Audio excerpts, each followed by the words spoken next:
할렐루야. 오늘도 생명의 십자가 앞에, 구원의 십자가 앞에, 능력의 십자가 앞에 오늘도 모이고 나오게 하심을 감사합니다.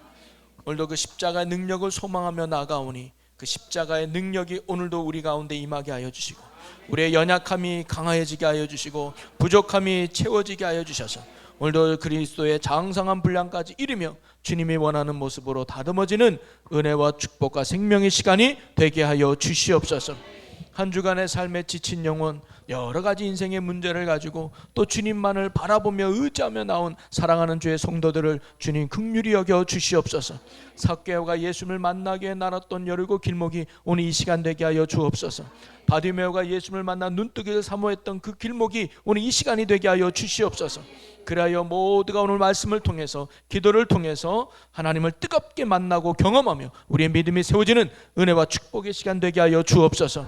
우리도 그 사모하는 마음으로 이 밤에 모였습니다. 그냥 왔다 그냥 돌아가는 무의미한 시간이 아니라 사모하는 마음으로, 주실 은혜를 기대하는 마음으로 주님 앞에 내 입을 크게 여는 믿음의 시간 되게 하여 주시옵소서. 그래서 종이 전하는 말씀을 통해 함께 은혜 받고 도전 받고 세워지는 성령 충만한 밤이 되게 하여 주시옵소서. 감사 영광을 주께 돌리며 예수님의 이름으로 기도함나이다. 아멘. 할렐루야.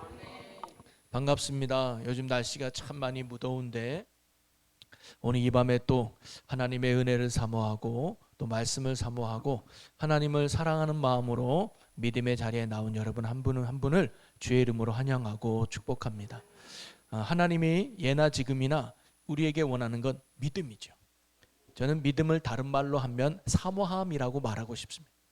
내가 예수님을 믿는다, 이 말은 뭐냐면 나는 예수님의 은혜를 사모한다, 나는 예수님을 사랑한다, 그런 말로 표현될 수 있을 거예요. 오늘 사모하는 영혼을 만족케 하시고 줄인 영혼에게 좋은 것으로 채워주시는 하나님의 역사가 오늘 이 밤에도 쭉 많이 일어나게 줄로 믿습니다. 우리 옆 사람에게 이렇게 인사합시다. 오늘도 은혜 쭉 많이 받으시길 바라겠어요.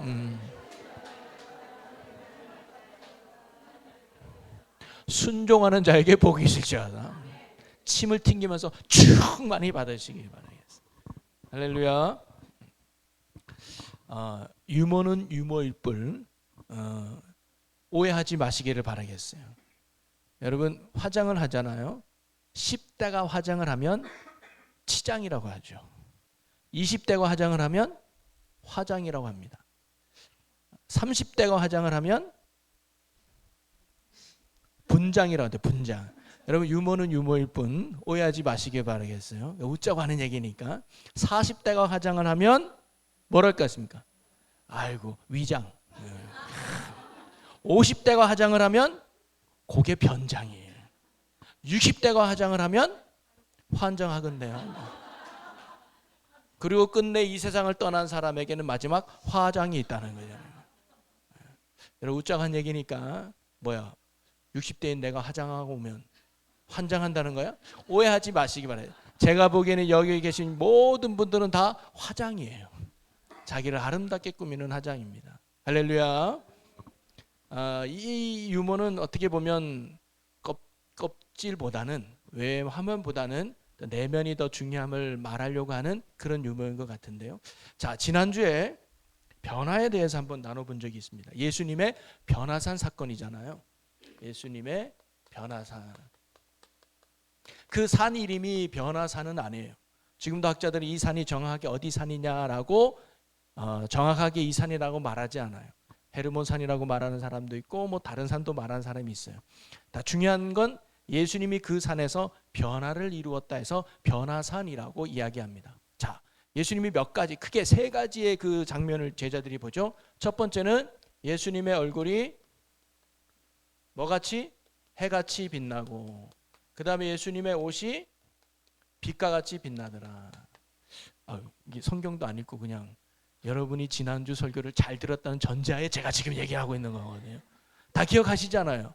겸손한 여러분이 대답 안 할 뿐인 거 제가 잘 알고 있습니다. 그래서 마태복음 17장 1절에서 9절까지 말씀을 이제 예수님이 베드로와 야고보와 요한이라고는 세 명의 제자를 데리고 산에 올라가요. 산에 올라갔더니 예수님이 제자들이 보는 앞에서 세 가지의 큰 변화를 이루는데, 첫 번째가 예수님의 얼갈이 해같이 빛나요.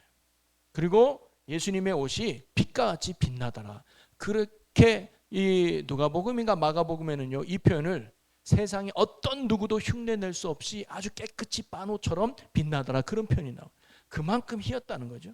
또 두 번째는 뭐냐면 예수님이 모세와 엘리야와 대화를 나누고 계시더라. 이 장면을 또 제자들이 봅니다. 그 다음에 세 번째는 뭐예요? 하늘에서 하나님의 음성이 들리더라.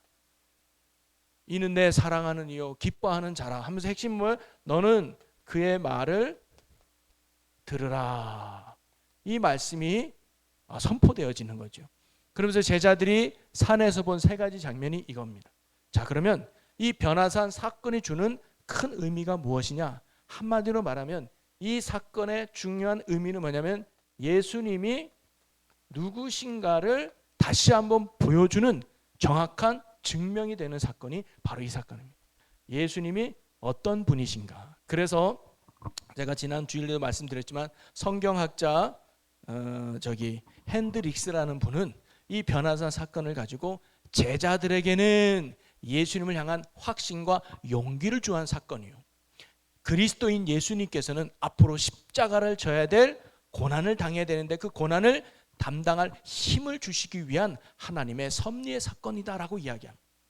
그래서 제자들은 이런 사건을 통해서 맞아, 예수님이 정말 구원자구나, 예수님이 정말 그리스도구나, 예수님이 정말 우리가 믿고 의지할 메시아라구나라는 것을 다시 한번 확신해서 십자가 질 때까지 끝까지 예수님을 따르는 믿음과 용기를 주기 위한 사건이요, 예수님께는 뭐예요?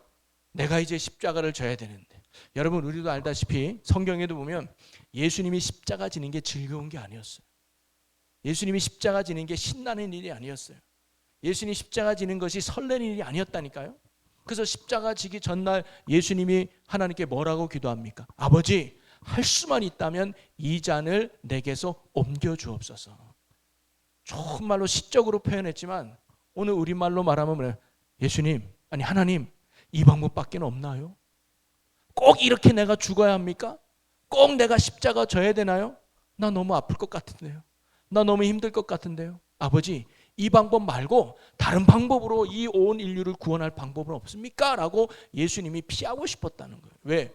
예수님은 완전한 인간과 아니 완전한 하나님이시면서 완전한 인간의 몸으로 오셨기 때문에. 완전한 인간의 몸이라는 것은 우리의 연약함을 예수님도 그대로 짊어지셨어요. 맞으면 아프고요, 배부르면 화장실도 가신 게 예수님이에요. 죄송해요, 방구도 끼셨을 거예요.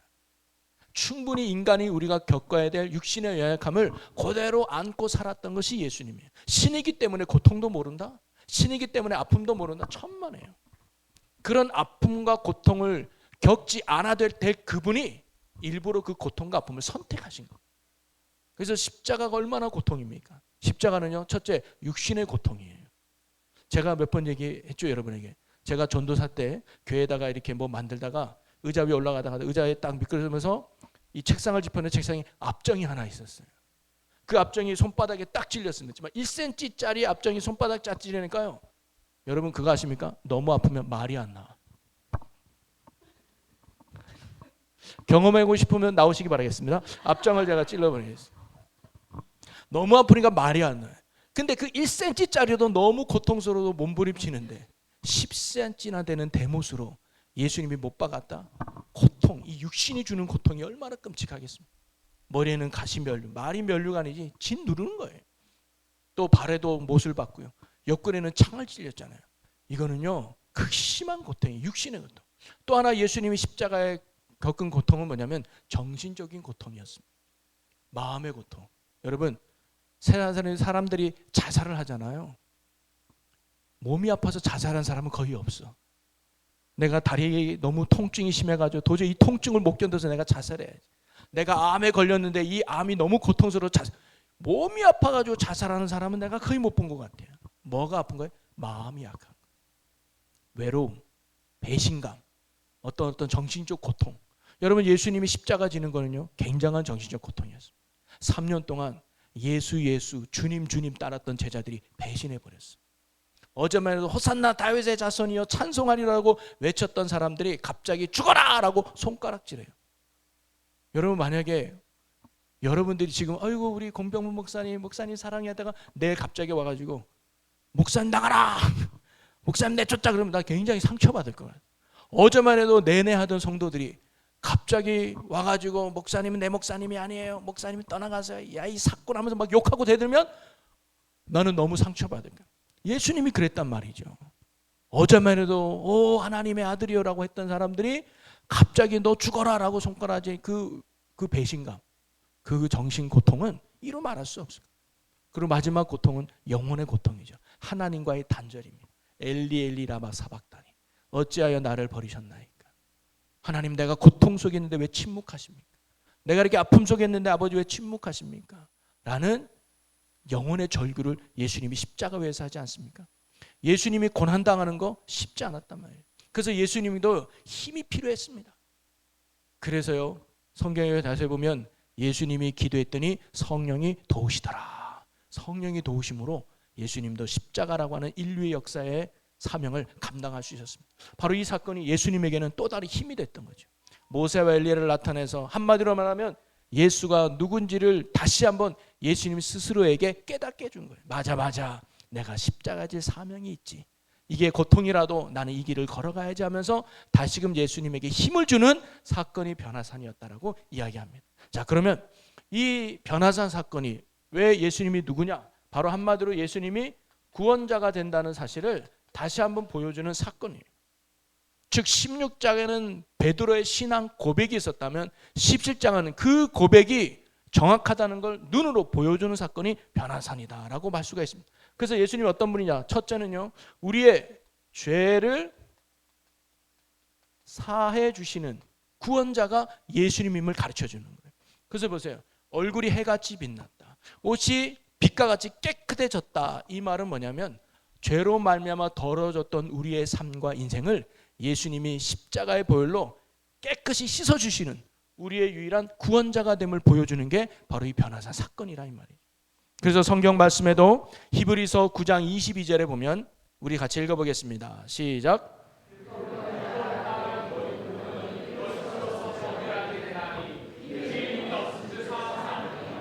네, 사실 예수님이 이 땅에 구원을 하기 위해서 오셨는데 구원하기 위해서 하신 일이 뭐냐면 우리를 위해서 대신 피 흘려 주러 오신 거예요. 피가 없이는 깨끗함을 못 받으니까, 피가 없이는 정결함이 없으니까, 피가 없이는 절대로 빛날 수 없으니까 예수님이 십자가에서 피 흘려 주기 위해 이 땅에 오신, 우리의 죄를 사하여 주시는 구원자로 오신 분이 예수님이심을 이 사건이 우리에게 보여주는 거예요. 그래서 디도서 2장 14절에 보면 이런 말씀이 있습니다. 같이 읽어봅니다. 그가 우리를 대신하여 자신을 주심은 모든 불법에서 우리를 속량하시고 우리를 깨끗하게 하사 선한 일을 열심히 하는 자기 백성이 되게 하려 하심이라. 아멘. 이제 죄에 대해서는 깨끗이 용서받고 사해서 이제는 뭐예요?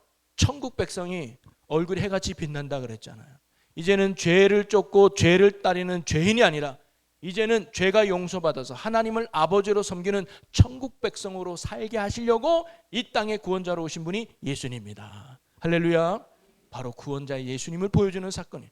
또 두 번째는 뭐냐면 모세와 엘리야가 함께 있는 걸 통해서 예수님은 구약의 예언대에 있던 메시아다라는 것을 다시 한번 확증시켜 주는 겁니다. 여러분, 모세가 상징하는 건 율법이잖아요. 엘리야가 상징하는 건 선지자 중에 한 사람이에요. 즉 모세는 오실 메시아를 예언하는 말씀이고 선지자는 구원을 주신 하나님의 말씀이잖아요. 한마디로 모세와 엘리야라는 것은 뭐냐면 구원자 되시는 메시아를 상징한다고 보면 있습니다. 바로 예수님은 구약에서 예언한 우리를 구원할 메시아로 이 땅에 오신 분임을 보여주는 분명한 사건으로 모세와 엘리야를 대화를 하게 했다는 거죠. 제자들은 그걸 보고 예수님이 누군지를 분명하게 깨달은 겁니다. 그 다음에 또 세 번째가 뭐냐? 하나님의 음성이 들렸다고 했잖아요. 이는 내가 사랑하는 자요 기뻐하는 자요 너희는 그의 말을 들으라. 이 말은 뭐냐면 예수님이 우리가 딸을 왕으로 오셨다는 거예요. 우리를 구원하고 우리가 딸을 왕으로 오신 분이 바로 예수님이다. 그래서요 이사야 33장 22절에 이렇게 나옵니다. 우리 함께 읽습니다.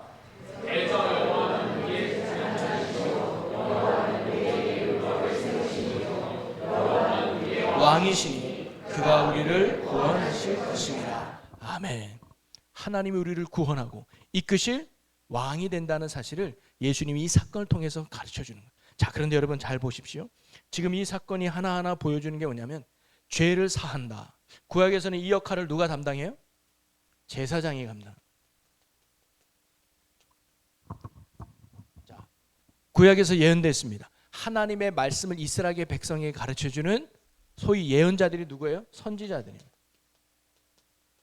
그 다음에 예수님이 우리가 따를 왕이다. 우리의 왕이라는 거예요. 자, 제사장이요, 선지자요, 왕이요. 이 세 가지 직분을 가진 사람을 뭐라고 말한다고요? 그게 그리스도예요, 그리스도. 그래서 예수님이 구원자됨을 보여주는 거예요. 즉 베드로가 주는 그리스도시요 살아계신 하나님의 아들이라고 하는 이 신앙 고백이 맞다라는 걸 보여주는 사건이 바로 이 변화산 사건이라는 거예요. 예수님이 우리의 죄를 깨끗게 사해 주시는 제사장으로 오신 분이요. 그분이 하나님이 누군지를 가르쳐주며 인류를 구원할 말씀으로 오신 제선지자요. 그리고 그분이 우리가 따르고 그리고 그분을 따를 때 우리를 구원하고 인도할 왕이심을 보여주는 참된 그리스도라는 것을 제자들이 보는 눈앞에서 확실하게 보여준 사건이에요.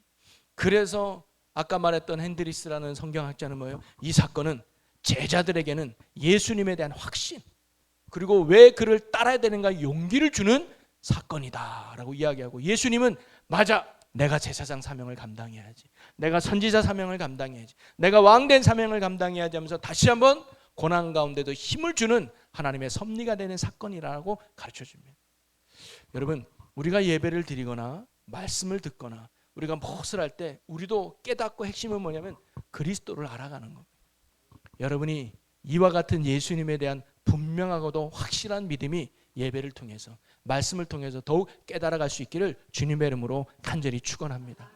자, 그러면서 이 사건은요 단순히 예수님이 누군지만은 가르쳐주는 사건이 아니라 제가 묵상 중에서 깨달은 건 뭐냐면 아하 이제 우리가 성도들이 어떤 신앙의 삶과 자세로 살아가야 한마디로 말하면 예수님의 은혜 안에 살아갈 수 있을까라는 것을 보여주는 사건이라고 저는 생각이 들어요. 즉 제자들이 어떻게 했을 때 그들이 해같이 빛나는 예수님을 만날 수 있었고 그들이 어떻게 했을 때 구약에 예언된 모세와 엘리야와 함께 계신 예수님을 만날 수 있었고 그들이 어떻게 했을 때 왕 되신 주님을 만나고 따를 수 있었을까? 신앙의 자세를 세 가지를 가르쳐주는 말씀이라고 저는 이해가 돼서 그 말씀을 지난주에 함께 나누지 않았습니까? 오늘 복습의 의미에서 다시 한번 생각해요. 우리가 어떻게 해야 할 때 우리가 정말로 이 제자들이 경험했던 예수님, 제자들이 경험했던 그분의 은혜, 제자들이 경험했던 구원의 능력 안에 살아갈 수 있을까? 그래서 어떻게 하면 하나님의 은혜, 어떻게 하면 구원의 은혜 안에 살아갈 수 있을까? 그 세 가지 신앙의 자세를 저는 오늘 말씀에서 한번 나눠보려고 합니다. 그 첫째는 뭐냐면 다름이 아니라 예수님을 바라보라는 거예요. 예수님을 바라볼 때 주님의 은혜가 우리에게 임하고요. 예수님을 바라볼 때 주님의 구원이 우리의 삶에 넘치게 될 줄로 믿습니다. 자, 오늘 다시 마태복음 17장 2절에 보면 이렇게 기록되어 있어요. 2절을 같이 읽어봅니다. 그들 앞에서 변형돼서 그 얼굴이 해같이 빛나며 옷이 빛과 같이 희어졌더라. 아멘. 여기서 제 마음에 와닿는 문구가 그들 앞에서라는 말이었습니다. 저는 그때 사건을 이렇게 생각해 봅니다. 예수님이 베드로와 야고보와 요한을 데리고 자 산에 올라가자 그래요. 자 그러면서 베드로와 요한과 야고보는 예수님을 보고 따라갔을 겁니다. 그렇죠? 그리고 예수님께 시선을 그들은 놓치지 않았을 것 같습니다. 주님을 향한 시선을 놓치지 않았더니 주님을 향한 시선을 잃어버리지 않았더니 주님을 끝까지 따라갔더니 마지막 자리에 뭐가 있는 거예요? 해같이 빛나는 예수님을 만나고 모세와 엘리야가 함께하는 것을 만나고 하나님의 음성까지 들을 수 있었다고 저는 생각이 듭니다. 야 떠나 일로 와 라고 말하지 않고 예수님이 오른쪽으로 가면 제자들은 오른쪽으로 따라갔을 거예요. 예수님이 왼쪽으로 가면 이게 오른쪽이군요.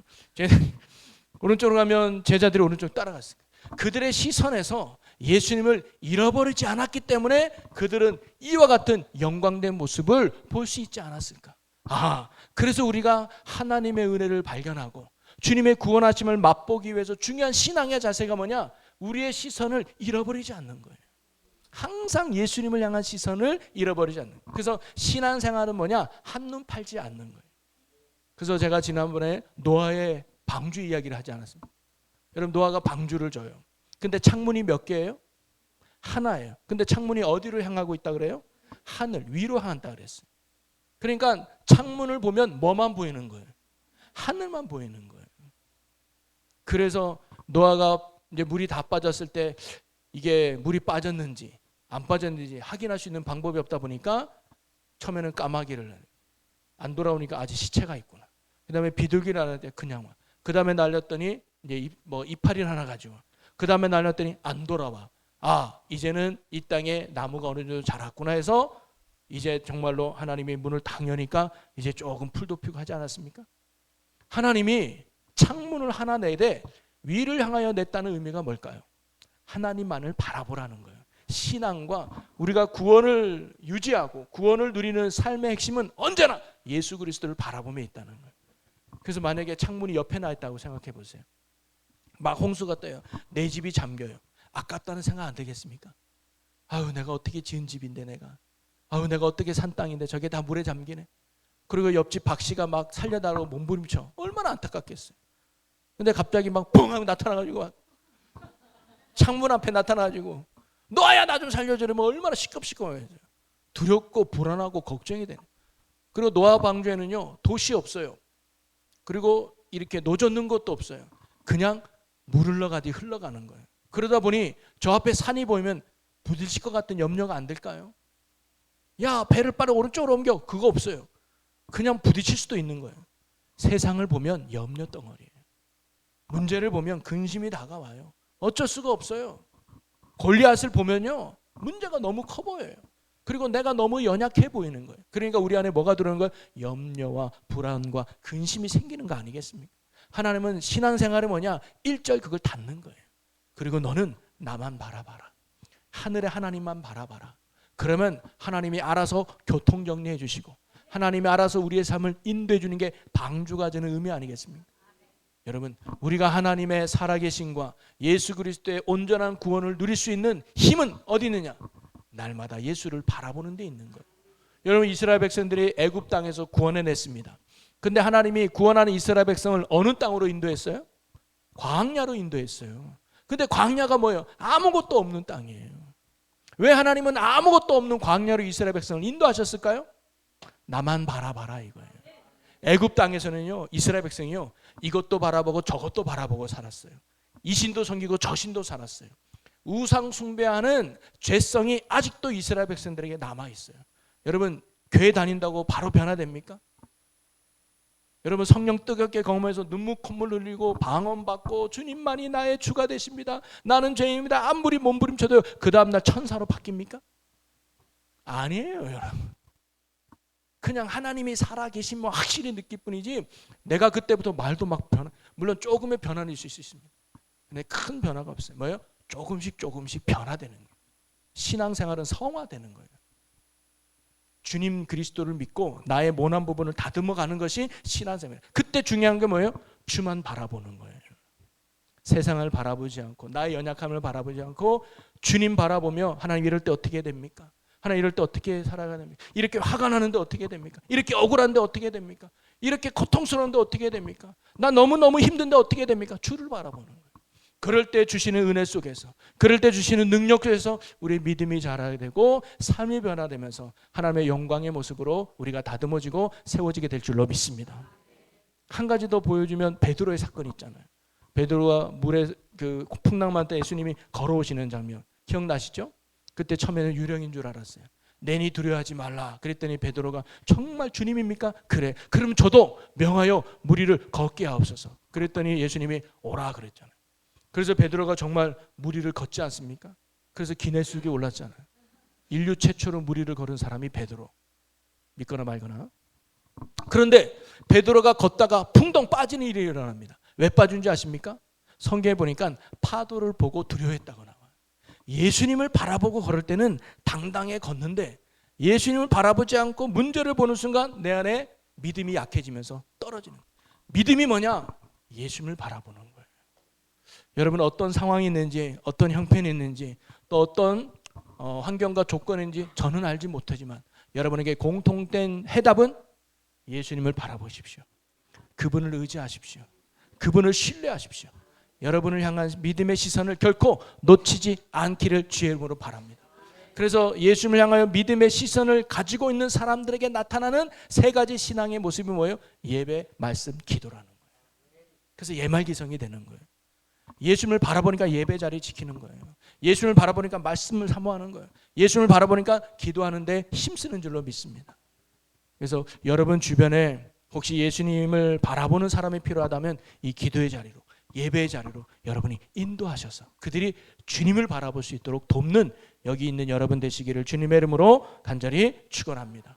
자, 그 다음에 두 번째, 우리가 신앙을 어떻게 할 때 하나님의 은혜와 구원을 누리며 살아가느냐? 예수님을 우선순위 두는 거예요. 예수님이 저와 여러분의 최고의 가치가 예수 그리스도가 돼야 된다는 거예요.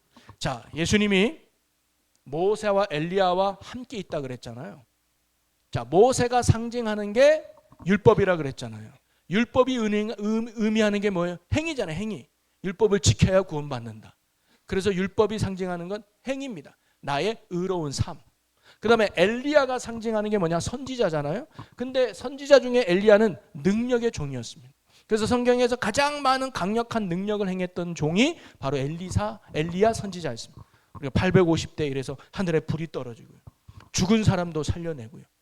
기도했더니 3년 반 동안 비가 안 오고, 또 기도했더니 3년 반 만에 비가 내리고, 그리고 죽음을 맛보지 않고 하나님께 올라갔던, 어떻게 보면 하나님의 살아계심의 강력한 능력을 증거하는 종이 엘리야였습니다. 즉 모세와 엘리야가 상징하는 게 뭐야? 바로 나의 의로운 행위하고 하나님의 은혜로 말미암은 내 삶에 능력 있는, 소위 간증거리를 의미할 수 있습니다.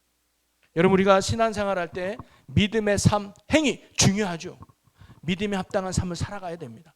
봉사도 잘해야 되고요, 섬길 줄 알아야 되고요, 때론 희생도 해야 되고요, 열심히 말씀에 근거해서 선한 행위 많이 살아야 됩니다. 그건 중요해요. 왜냐하면 믿음은 말에 있는 게 아니라 행위에 있기 때문입니다. 그래서 믿음에 합당한 행위와 삶을 살아가는 건 신앙생활에 참으로 중요합니다. 또 하나, 능력 있는 삶도 살아가야 됩니다. 하나님이 나와 함께 하심을, 하나님이 내 안에 역사하심을 보여주는 능력 있는 삶 살아가야 돼요. 저는 여러분이 기도하는 것마다 응답받기를 소망합니다. 그래서 나는 불가능하지만 하나님이 정말 역사하는 걸 여러분 삶에 소위 간증거리가 많아지는 축복의 인생 돼야 되죠. 신앙생활이 중요해요. 자, 그런데 처음에 모세가 아니지, 이 베드로가 모세와 엘리야와 예수님이 함께 있는 모습에서 그런 걸, 야, 신앙의 행위 중요하고 능력 중요하고 그리고 예수님이 되신 복음 중요하구나. 그런데 두려움 가운데 눈을 뜨고 딱 떠보니까 누구만 남았다 그래요? 자, 성경 말씀 8절을 한번 보겠습니다. 17장 8절 함께 했습니다. 시작. 제자들이 눈을 들고 보매 오직 예수 외에는 아무도 보이지 아니하더라. 예수님 외에는 아무도 보이지 않더라. 저는 이것이 주는 큰 의미가 있다고 생각합니다. 이게 뭐냐면, 얘야, 모세도 중요하고 엘리야도 중요하지만 진짜 중요한 게 뭐냐? 예수다, 이거예요. 그거예요. 모세가 상징하는 율법도 중요해. 행위도 중요해. 엘리야가 상징하는 선지자, 그리고 능력, 하나님의 역사 중요해. 그러나 진짜 중요한 건 예수 그리스도예요. 복음, 그분을 우리가 어떻게 믿고 있느냐, 그 내용이 참으로 중요하다는 거예요. 여러분, 오늘날에도요, 여러분이 얼마나 많이 봉사하고 헌신하고 믿을 행위를 갖느냐 중요하죠. 52주 예배 한 번도 안 빠지고 새벽 예배 매일 드리고 1년에 한 성경 1, 2독하고 멋진 신앙생활이죠. 봉사의 자리마다 와서 열심히 헌신하는 거 너무너무 귀한 신앙입니다. 정말 칭찬하고 박수 치는 거죠. 또 여러분의 삶에 병고침 받는 거 놀라운 축복의 인생이죠. 안 될 것 같은 인생이 되는 인생, 어려운 인생의 문제가 탁탁 풀리고 말이죠.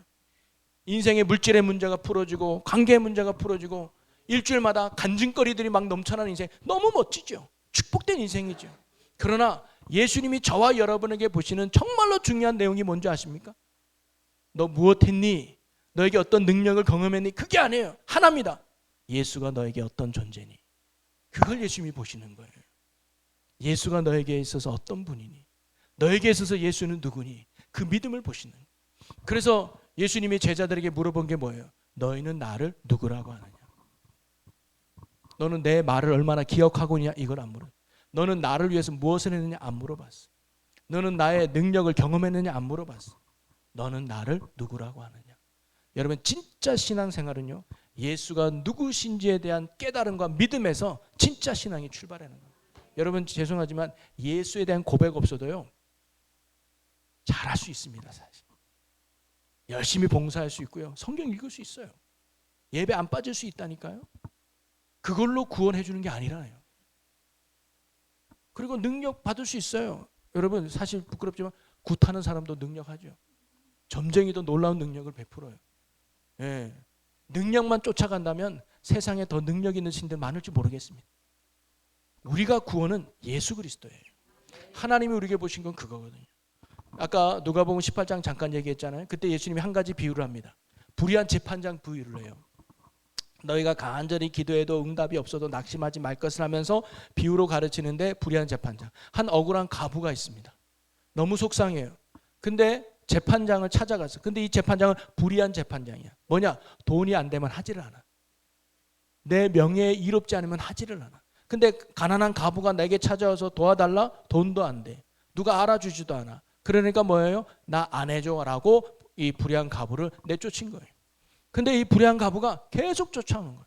아침에도 재판장님, 야 너 가. 점심에도 식당에 찾아와가지고 재판장님, 야 가. 저녁에도 문 앞에 와가지고 재판장님, 야 너 참 귀찮게 구는구나. 그러면서 이 재판장이 뭐라고 하냐면, 야 내가 내일은 이 가난한 가부의 부탁을 들어줘야 되겠다. 왜냐? 이 가난한 가부가 불쌍해서가 아니야. 이렇게 도탁하는 내가 너무 귀찮을 것 같아. 그래서 빨리 이 문제를 해결해주고 보내버려야 내가 편할 것 같아 하면서 이 가난한 가부의 문제를 풀어준다는 이야기입니다. 그러면서 예수님이 이러한 불의한 재판장도 과부의 간절함에 응답하시거늘 하물며 너희를 너무나 사랑하는 하나님이 응답 안 해주겠냐는 거예요. 그러니 지금 응답이 없다 할지라도 낙심하지 말아라.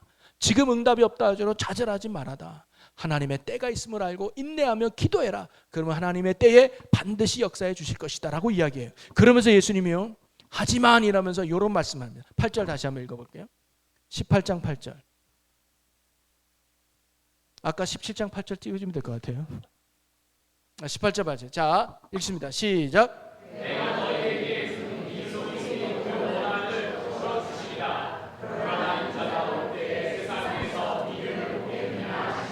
아멘. 저는 이 말씀이 이렇게 해석이 됐습니다.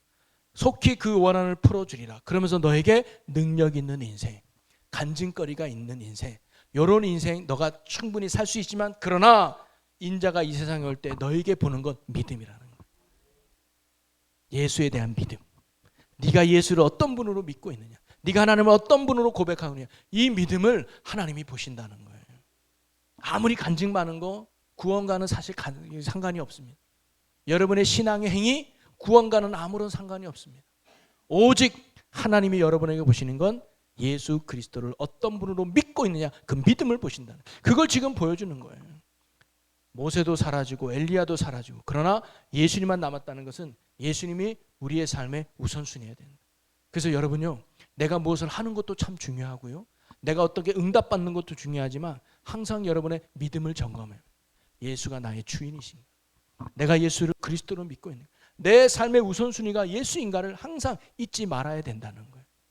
이런 복음에 붙들려서, 복음의 능력 속에서, 복음의 가치 속에서 살아가는 여러분 모두가 될 수 있기를 주님의 이름으로 간절히 축원합니다. 그게 중요하다는 거예요. 자, 그리고 마지막 세 번째입니다. 마지막 세 번째는 뭐냐면, 자, 예수님이 제자들을 데리고 가서 변화산 올라가서 이런 모습을 보여주잖아요. 그랬더니 이 베드로가 너무 감동을 먹었어. 아니, 예수님이 이렇게 해같이 빛나고 옷이 비춰지니까 예수님은 역시 구원자구나, 예수님은 역시 메시아구나라는 것을 깨달았겠죠. 그리고 모세와 엘리야가 있는 장면을 보고 감동을 받은 거예요. 글로만 있던 모세, 글로만 보던 엘리야, 정말로 내가 한 번이라도 여러분, 우리와 모세, 엘리야는 성경의 인물 중에 한 사람이지만 유대인들에게서 모세는요, 하나님 다음의 사람이에요. 하나님 다음. 하나님과 같은 존재가 사실 모세였습니다. 그런 모세를 직접 눈으로 봤다는 건 얼마나 영광이겠어요. 오늘 하나님이 여기에 여러분에게 짠하고 나타났다면 여러분 얼마나 영광이겠습니까? 어머, 하나님이시군요. 어머, 예수님이시군요. 얼굴이 빈짝빈짝 빛나고. 하나님의 원빈만 나타나도 쓰러질 거예요, 여러분. 이명문 나타나면 막 기절할 겁니다. 죄송해요, 여러분의 수준을 제가 나오고. 근데 모세가 나타나고 능력의 적인 엘리야, 병거 타고 하늘로 올라갔던 그 엘리야가 내 눈앞에 오니까 얼마나 영광스럽겠습니까? 소위 말하는 은혜 충만, 기쁨 충만했던, 오늘 우리로 말하면 성령 충만한 사건 아닙니까? 너무 좋았던 거예요. 그러니까 베드로가 예수님께 이렇게 고백합니다. 예수님, 저는 여기가 너무 좋아요. 제가 언제 이 장면을 못 가고 언제 이런 영광 속에 살겠습니까? 그래서 여기서 초막 셋을 짓고, 여러분 초막은요 집값지도 않은 집이에요. 불편한 집이에요. 그래도 여기서 이 초막을 짓고 셋을 짓고, 하나는 주님을 위해서, 하나는 모세를 위해서, 하나는 엘리야를 위해서 내가 이분들과 함께 살고 싶습니다. 이 말은 뭐냐면 내려가기 싫어요. 여기서 있는 게 너무너무 좋아요 라고 예수님께 고백한 거 아닙니까? 근데 결과적으로 예수님이 9절을 보겠습니다. 9절 한번 읽어봅니다. 마태복음 17장 9절. 그들이 산에서 내려올 때에, 안 읽어도 돼요. 그 다음 9절은 우리가 다음 주에 내려올 때에, 이 말은 뭐냐면 내려왔다는 거 아닙니까? 사실 베드로는 내려가기 싫었을 거예요. 왜냐하면 내려가면 또 바리새인들을 만나야 돼요. 내려가면 또 예수님을 대적하는 무리를 만나야 돼요. 내려가면 좋지 않은 사람들을 만나야 돼요. 근데 지금 너무 좋아. 엘리야가 있죠, 모세가 있죠, 빛나는 예수님이 있죠. 여기서 평생 살고 싶어. 근데 예수님은 그들을 데리고 내려가셨다는 거예요. 이건 무슨 의미가 있을까요? 은혜 받은 제자들이, 기쁨이 충만한 제자들이, 소위 예수님을 향한 확실한 믿음을 가졌던 제자들이 살아가야 될 땅은 어디냐? 산 아래라는 거예요. 산 아래. 왜? 산 아래에 구원이 필요한 사람들이 있기 때문에, 예수님을 만나야 될 사람이 있어야 되기 때문에 하나님이 그들을 데리고 내려간 거예요. 이 말은 우리 그리스도인은요, 은혜 안에 살지만 뭐예요? 사명 따라 살아야 된다. 이게 중요합니다. 여러분, 신앙생활이 은혜에만 초점을 맞추면 안 됩니다. 뭐에 맞춰야 돼요? 사명을 따라 살아야 돼요. 저는 여러분이 사명자가 되기 원해요. 그래서 믿음의 예배자, 사랑의 동력자, 나아가서 소망의 사명자가 돼요. 내가 주님을 위해서 무엇을 해야 될까? 나의 주가 되신 예수님 위해서 내가 어떻게 살아갈까? 이렇게 해야지 맨날 아직까지도 주님 주십시오, 주님 주십시오, 나 이래서 연약한 거 아시잖아요. 맨날 달라고만 하고 받기만 하고 은혜 채우는 신앙으로만 살아간다면 안 됩니다. 여기 넘어서 이제는 뭐예요? 사명으로 살아가요. 우리가 살아갈 땅은 교회가 아니라 세상의 삶인 줄로 믿으시기 바랍니다. 그래서 예수님은 너희는 세상의 소금이요 빛이라 그랬어요. 빛과 소금은 사명이라는 거예요. 근데 우리는 너무 교회 안에서만 신앙생활 하려고 해요.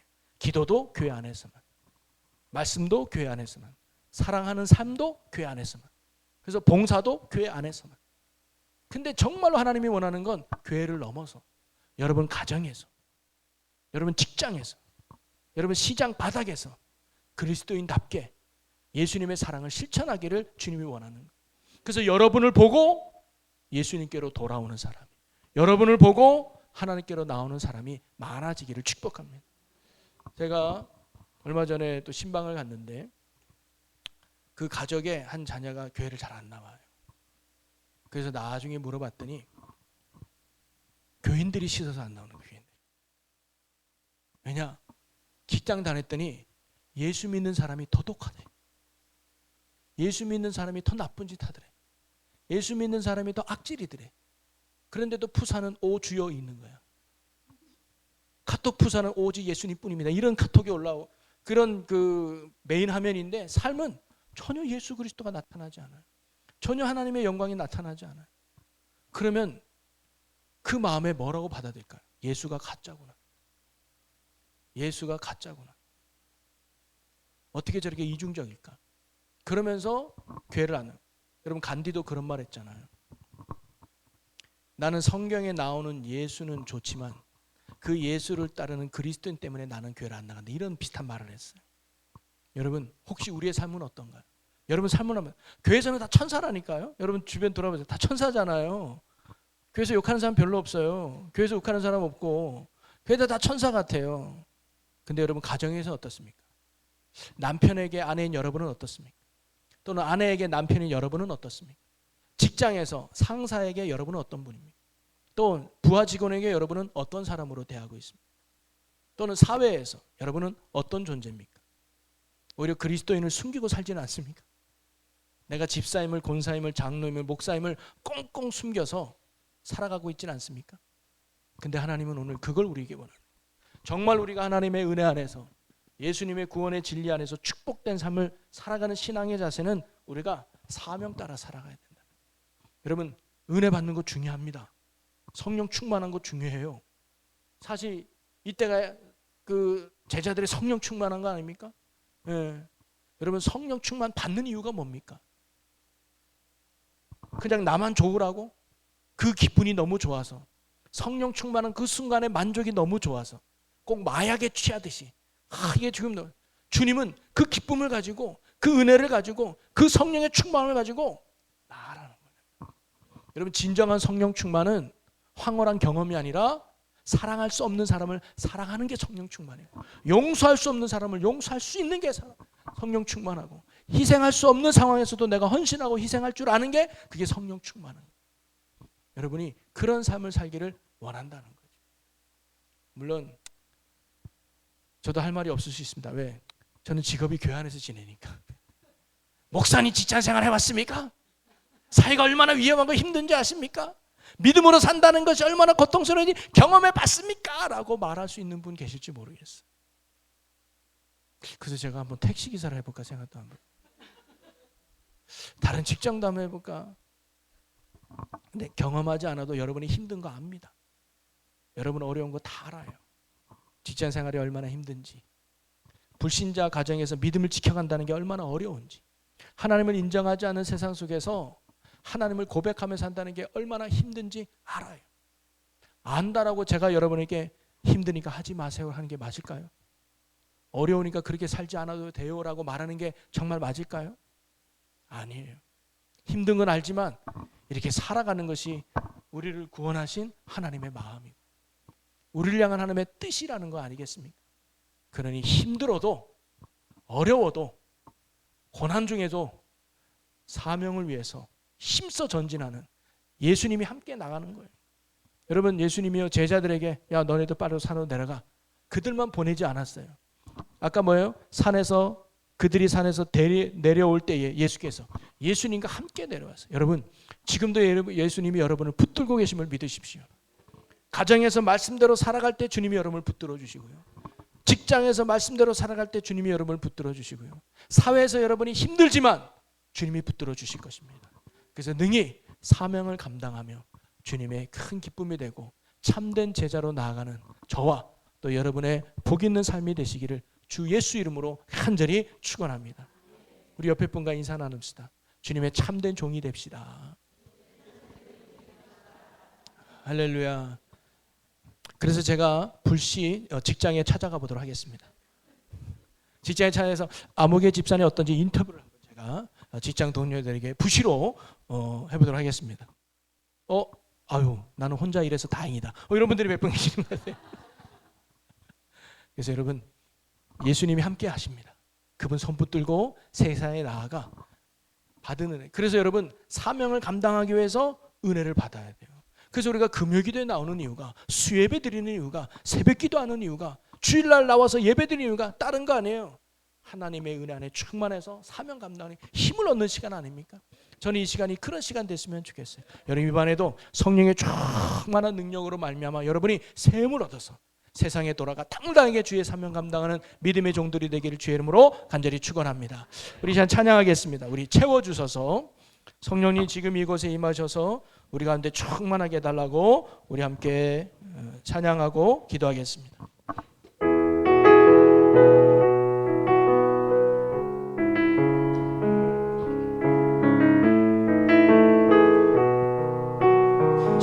이곳에 지금 이곳에 임하소서. 성령의 불로 성령의 불로 가득 채우소서. 아멘. 갈급한 내 맘에 찾아오셔서 주의 성령으로 채워주소. 다시 한번 고백합니다. 지금 이곳에 임하소서. 오늘도 성령님을 사모합니다. 아멘. 성령의 불로 가득 채우소서. 성령의 불로 가득 채우소서. 갈급한 내 맘에 찾아오셔서 주의 성령으로 채워주소서. 흔들리지 않는 믿음 주소서. 흔들리지 않는 믿음 주소서. 낭망하지